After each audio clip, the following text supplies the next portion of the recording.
పరిశుద్ధమైన నామమునకు మహిమ కలుగును గాక. వీక్షిస్తున్న మీ అందరికీ మన ప్రభువైన యేసుక్రీస్తు నామములో శుభాభివందనాలు తెలియజేస్తున్నాను. ఈరోజు మన దేవుని వాగ్దానం జకర్యా పుస్తకం 2వ అధ్యాయం 8వ వచనం.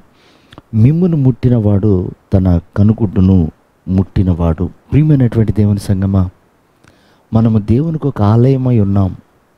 దేవుడు మనలో నివసిస్తున్నాడు, ఆయన నడిపిస్తున్నాడు, వసిస్తున్నాడు, సంచరిస్తున్నాడు. దేవుని వాక్యము మనలో కండరాలు మూలుగుల్లోనికి చొచ్చుకొని పోయి పరిశోధిస్తుంది అని ఉంది బైబిల్లో.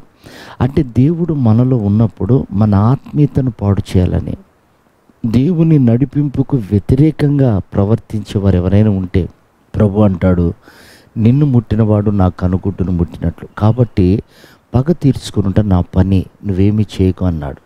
చూడండి, బైబిల్లో దావీదు దేవుని చిత్త ప్రకారంగా నడుస్తున్నప్పుడు సౌలు పలుమార్లు ముట్టాలని, చంపాలని, తరమాలని ఎన్నో ప్రయత్నాలు చేశాడు. ప్రియమైనటువంటి దేవుని బిడ్డలారా, దావీదును సౌలును ఏమీ అనలేదు, కానీ దేవుడు దావీదును ముట్టినందుకు సౌలు జీవితం పతనమైపోయింది. ఇక్కడ మనం నేర్చుకోవాల్సిన పాఠం ఒకటే. దావీదుకు చంపే శక్తి ఉంది, చంపే అవకాశము దొరికింది, కానీ దావీదు ఏమన్నాడంటే, నాలాగా అభిషేకించబడిన వాడిని నేను ముట్టకూడదు అన్నాడు. ఇక్కడ ప్రభు నేర్పించే పాఠం ఒకటే. నిన్ను ఎవరన్నా హాని తలపెట్టినా, నీకు ఎవరన్నా కీడు చేయాలని తలంచినా నేను చూసుకుంటున్నాను, మౌనంగా ఉన్నన్నాడు.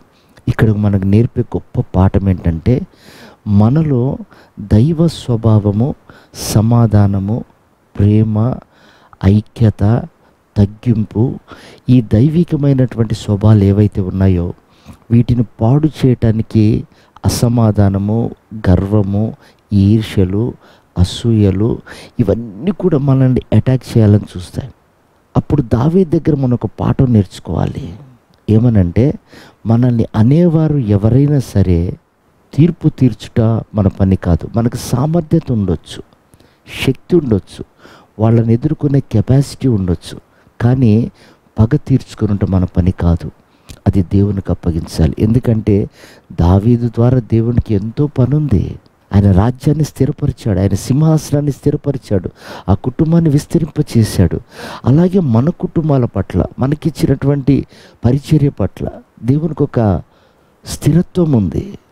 కాబట్టి మనము నేర్చుకోవాల్సిన పాఠం ఏంటంటే, మనది కాదు, దేవునికి అప్పగించాలి. మనల్ని ఎవరనంటే మనకు గుర్తు రావాల్సిన విషయం ఏంటంటే, నా విషయంలో దేవుడు చూసుకుంటాడని. కనుక ప్రియ దేవుని బిడ్డలారా, ఎక్కడ కూడా ఆవేశాన్ని గురి కాకండి, కృంగిపోకండి, పగ తీర్చుకోవాలని తాపత్రయపడకండి.